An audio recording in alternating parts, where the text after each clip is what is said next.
Hey man, what up, man? Wednesday, February 26th in the NBA. We've got a 9-game NBA slate, and I'm back. I was gone for a little vacation. Finally back in the swing of things, though. 9-game NBA slate. We're going to go game by game. I'm going to give you two of my best bets in today's video. But let's get to the recap, and then we'll dive right into the 9-game slate. Now, if you've still been tailing in VIP, that was where everything was at yesterday. All the links for VIP are in a link in the description, man. So if you want to check it out, go ahead. But also, got a free Discord. You can go check it out in there as well. But yesterday, 2 and 2 day, Zion were the two L's. Zion over assist doesn't get it done, but kind of wanted to fade Luka yesterday. I figured that everyone was going to be on him. I kind of regret not fading him on his points, but hey, we still faded him in some kind of way. Mavs still keep it within 9.5, cash it, and then also Jackson Hayes over 6.5 points. If you were in my VIP, the reason why I like that is because I thought Luka's going to throw him a couple lobs. Well, every single dunk was basically a Jackson Hayes lob. So cash it. Small winning day. You can tell. Look at the 2025 still up on the year, even though we've missed out on a couple of YouTube videos. If you've been tailing in VIP, I've still been keeping everybody updated.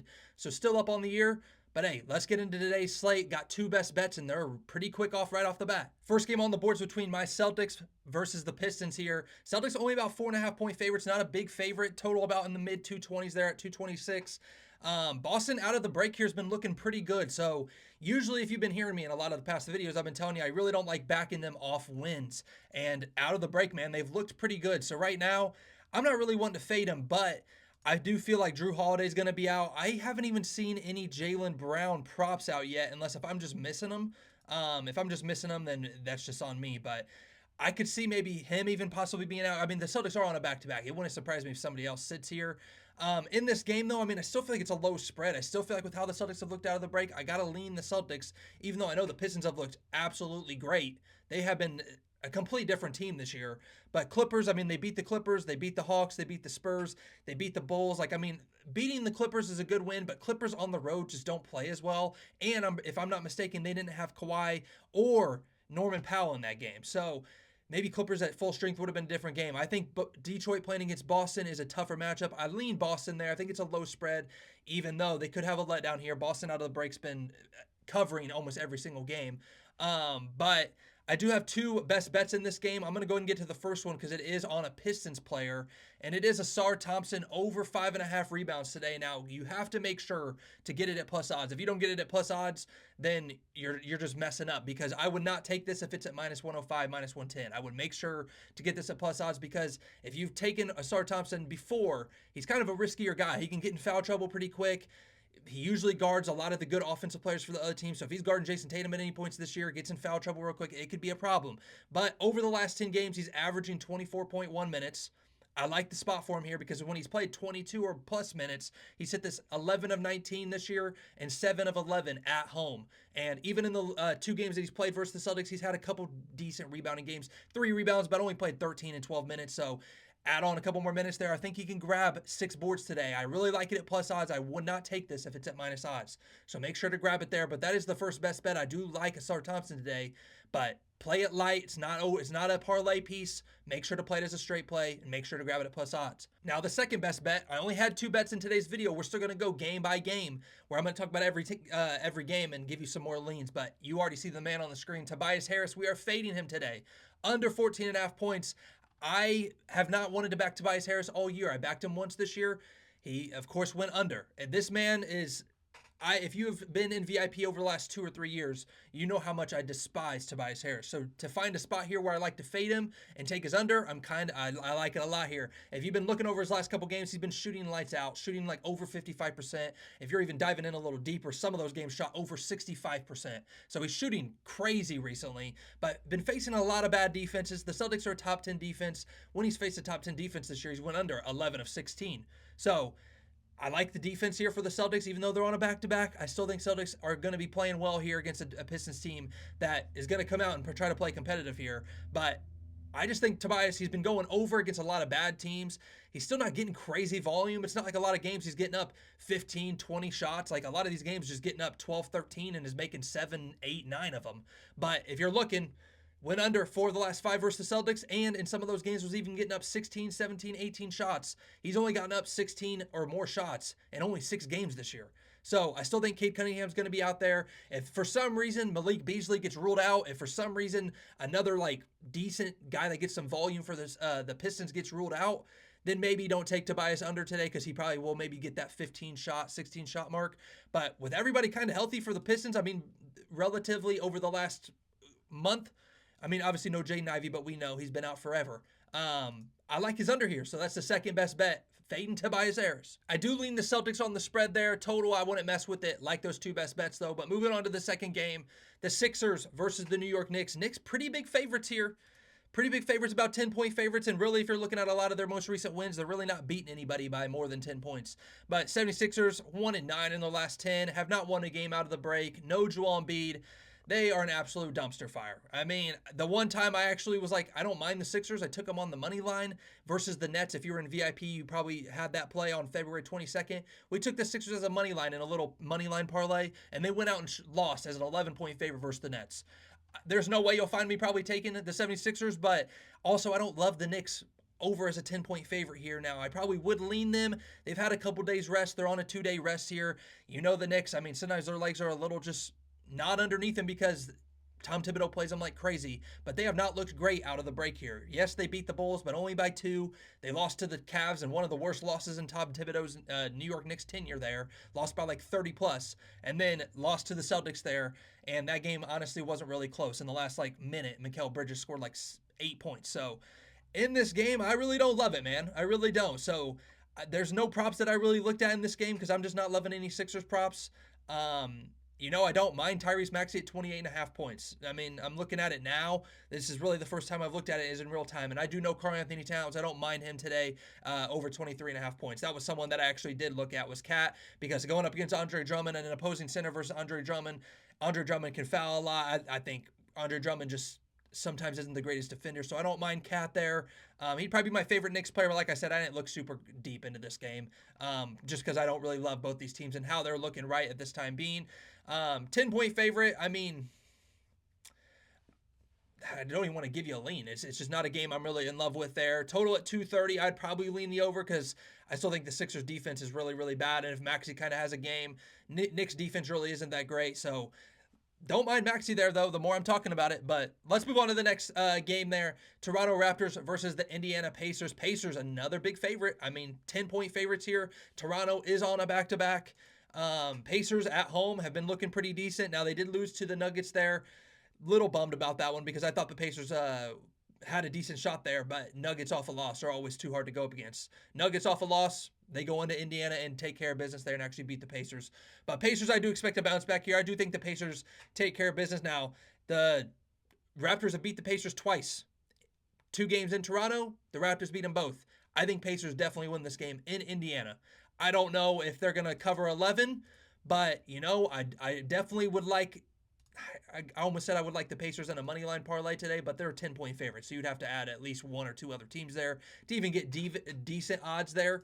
But I'm trying to pull it up right now. Toronto on back-to-back this year against the spread. 6-4, haven't been too bad, but their margin of victory is one of the worst. So when they've lost, they've just gotten smoked, and when they've won, it's been kind of close. So wouldn't mind the Pacers. I'd probably lean the Pacers there on the spread. I definitely think they win there. I definitely think they get some revenge there, and they're relatively healthy. Besides, it does look like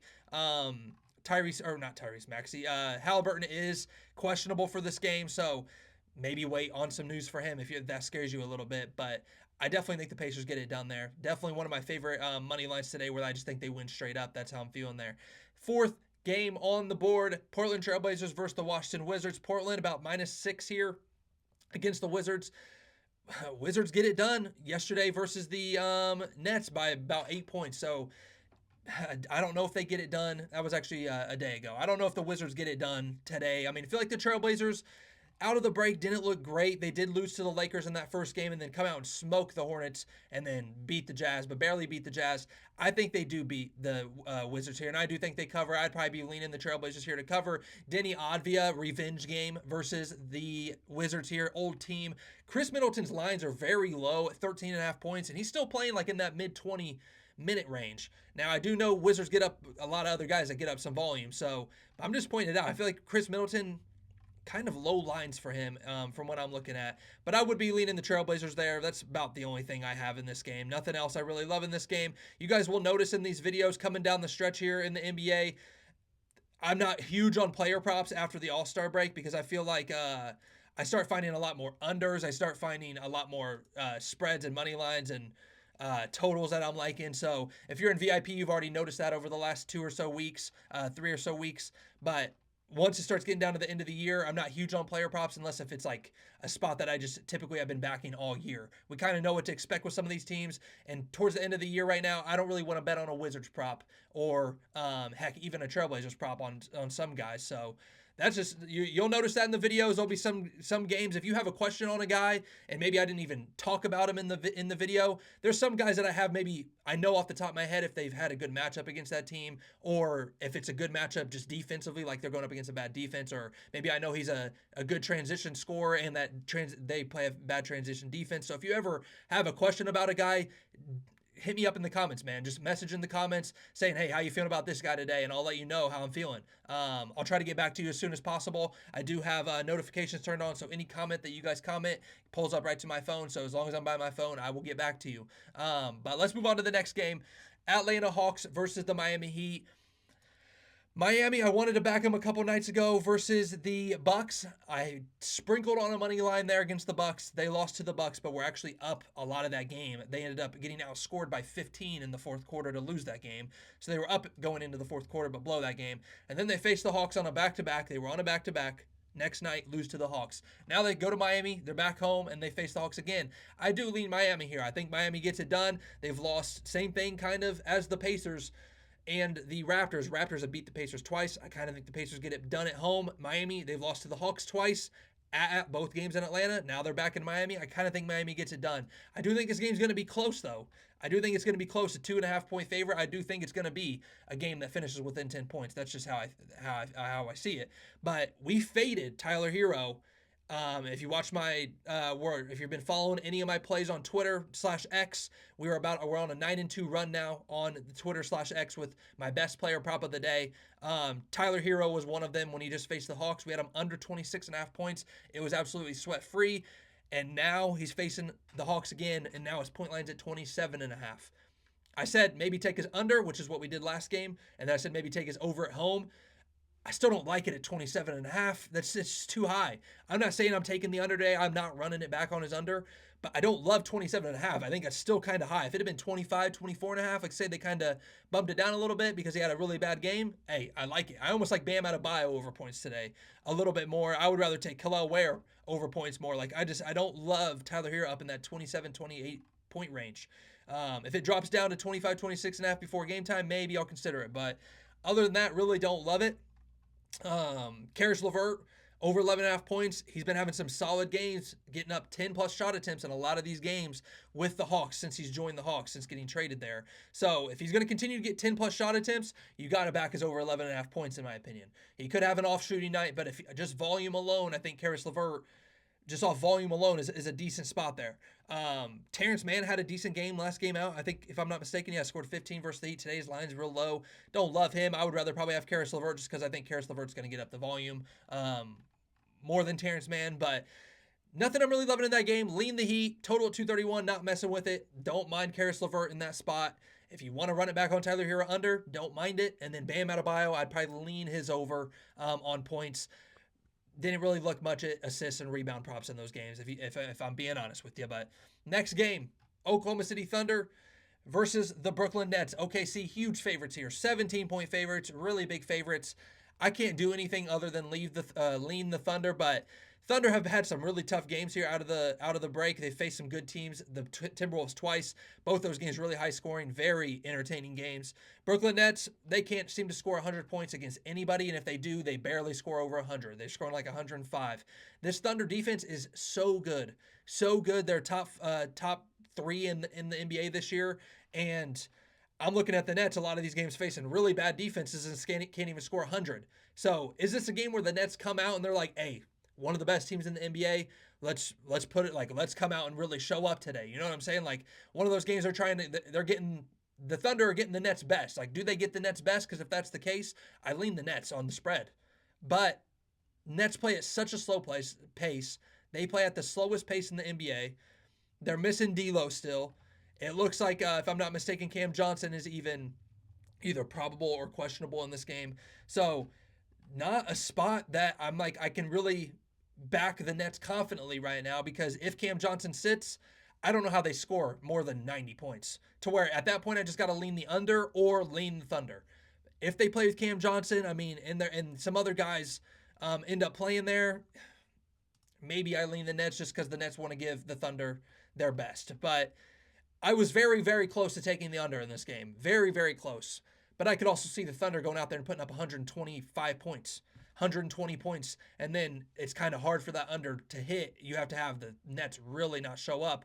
And if I think the Thunder score 120, 130 points, I'd rather take the Thunder on the spread because I don't think the Nets are scoring more than 105. So if the Thunder are putting up 125, they're covering. You get me? So that's where I'm at with that game. I actually even looked at taking Shea under points today because in big blowouts on the road, when the Thunder win by 15, 20 plus points on the road, he doesn't really hit that a lot. So was looking at that, didn't take it because it's Shea, don't really want to take an under. And if that game is halfway close and the Nets do somehow keep it within 10, 15 points, I think Shea goes over that. So kind of where my head's at. But moving on, Clippers versus the Bulls. Clippers do look, if they are pretty healthy in this game. I think Norman Powell is out, but it does look like Kawhi is going to be in this one. Bulls missing Nikola Vucevic and some other role players like Patrick Williams, Jalen Smith, the backup center there, and Ayu Dosunmu, I think, still questionable, if not out in that game. So Bulls a little banged up. All I can say, I don't like the Clippers minus 8.5. I don't like the Clippers minus 8.5. I think it's a little too much. I think I would rather take player props or honestly, even the Bulls. I mean, I don't like the Clippers that big of favorites. 229, I mean, I maybe would be leaning the over there. I think not a bad game to take an over in because Clippers, I think, recently have really only been having James Harden, and they're still putting up 110 plus points. They didn't put up much versus the Pistons that last game because they shot absolutely horrible. They shot terrible in that game, shot 40%, 27% from three. Bulls defense is way worse. I mean, Bulls defense is bottom 3 in my eyes in the NBA. I don't care what the stats say. Clippers, I think, can put up some points. So if anything, I'm probably more leaning the over in that game more than any type of spread, even the Bulls or Clippers. I'm just more leaning the over. And then maybe some player props. If you're liking a player prop here, I mean, James Harden at 25.5 points seems very high. I don't care if I know he's recently been having games scoring 30. I don't really care. I think that's just too high. Too high against the Bulls. It could easily happen. He could drop 40 today because the Bulls defense is so bad. But Zach Collins, I was looking at him a little bit. Zach Collins, just because of the low lines, he's going to play probably 25 plus minutes there at center. Zach Collins could have a decent game there, but in my eyes, I'd rather just have the over. But I do hate after the All-Star break. It seems like every year after the All-Star break, the overs with these high totals really start to decline because they start calling a lot more fouls, a lot more free throws. The games slow down a little bit. So if that happens, this game could fly under. I'm not going to lie. But I do like the over there. Would probably be the most. And then if you're liking a player prop in that game, rock with it. But we got 2 more games. Sacramento Kings versus the Utah Jazz. I really want to say I don't like the Kings as a 10-point favorite. I mean, that's really what I want to tell you, but Jazz are so banged up, man. No Lauri Markkanen, no Colin Sexton, no John Collins. Now, we have seen the Jazz come out here at home and play competitive with teams. The Kings are a team that I don't like to back as a 10-point favorite. Now, they did just cover versus the Hornets and beat them by almost 50. They were 11-point favorites. I didn't really love them then. I didn't take the Hornets or the Kings, but if I would have probably been on a side, it probably would have been the Hornets just because I think every long term over the next 10 games, if the Kings are 10-point favorites over their next 10, I bet they're only covering that probably 3 or 4. Like, I just don't see them covering 10-point spreads. Now, in this game, Jazz, I don't want to sit here and tell you I lean the Jazz, but I kind of do just because I don't like the Kings as a big favorite. I just don't. But honestly, if in a perfect world, if I was backing the Jazz today, I'd want this to be over 10 points. With the injuries that the Jazz have, I'd want this to be probably a 10.5, 11-point spread for the Kings, and that's when I would back the Jazz as the underdog there. Anything under 10, it's a lean. I'm not telling you to go take it, but that's kind of where I'm at with this game. Player props, I mean, Kings defense isn't great. Jazz defense isn't great. Really, a couple leans that I was having were Domantas Sabonis, but he just hasn't been hitting his points line this year. 17.5 points. His assist line, I don't mind it either, but both are kind of juicy. Assist at minus 140, points at like minus 130, both juicy, but kind of would be leaning those just because over the year he's been hitting that. But recently, since Zach LaVine's been there, hasn't been having great games, hasn't been having super dominant games. A lot of games scoring 16-ish points. Also, Jonas Valanciunas is kind of I won't say cut into his minutes, but been a decent center to where Sabonis isn't playing 40 minutes some nights. So, yeah, I mean, nothing I'm loving in that game. Nothing I'm loving in that game. No Jazz props that I'm really liking. I mean, Jordan Clarkson could have a 20 plus shots today to where he could hit his 21 and a half points off volume alone. So maybe a spot there you like, but nothing I'm loving. Last game on the board, San Antonio Spurs versus the Houston Rockets. San Antonio looking about a 9 point underdog, 9.5 point underdog, 8.5 point underdog, somewhere in that area. I lean the Spurs here pretty heavy. I do lean the Spurs here pretty heavy. I think Spurs cover this. Spurs have not looked great out of the break. Another team that's lost 3 straight games out of the break. Lost to the Pistons by 15. Lost to the Pelicans by more than 10. Lost to the Pelicans last night after leading a lot of that game, but got outscored by 10 points in the fourth quarter. Spurs have just been shooting horrible out of the break. Absolutely horrible. De'Aaron Fox, his shot is broke right now. Devin Vassell's had some bad shooting nights out of the break. Chris Paul had a really bad shooting night once out of the break. They still got some guys, though, man. I mean, they still got some scorers. And I know this Rockets defense is good, but this Houston Rockets defense, or Houston Rockets offense, sorry, at home over in the month of February. You want to know how bad the Rockets offense has been at home in the month of February in their home games? 4th worst offensive rating in the NBA in their home games in February. They could have a game where they barely put up 110 points. And then the Spurs put up 102 still and still cover. So I lean the Spurs to cover here. Total at 228. I do kind of want to lean the over because I think the Spurs are going to have a game shooting better. But the Rockets offense also isn't great. But the Spurs defense is pretty garbage. So I think if the Rockets do have a decent scoring night in this game, I could see either way where an under or over hits. In my eyes, I could really see it. I went back and forth on which one I like more. But I really do like the Spurs on the spread here. I think if you can get it at 9.5, if you can hold off maybe a little bit, maybe it goes up to 10, hopefully, luckily, smack it at 10. But I think 9.5, if you can get it at 9.5 there, I like the Spurs a decent amount there, even though they've looked pretty garbage out of the break. I think a lot of these wins that the Rockets have had recently have been very, very, very, very close. Go look at their last 8 wins. None of them by more than 8 points. I think the Spurs are pretty bad, but I think in an in-state rivalry there, I think the Spurs can keep it within basically 10 points there. So that's where I'm at with it. That's the last game on the board, 9-game NBA slate. I know I didn't go super in-depth today on some games. I'm kind of getting back in the swing of things. My schedule's been kind of thrown off since getting back home. I've only been back home for about a day, 2 days. And I just feel like my sleep schedule's thrown off. Everything's thrown off because vacation had me, I don't even know. But hey, we're back in the swing of things, back in the swing of the YouTube videos. Go check out the Twitter. Go check out everything in the link in the description, man. If you want an underdog deposit match up to $1,000, everything, man, you can check it out. Link in the description. But drop a like on the video if you guys enjoyed the video. If you're hyped up that I'm back, let's get back in the swing of things. Let's keep on cashing. Still up on the year. Let's go, man.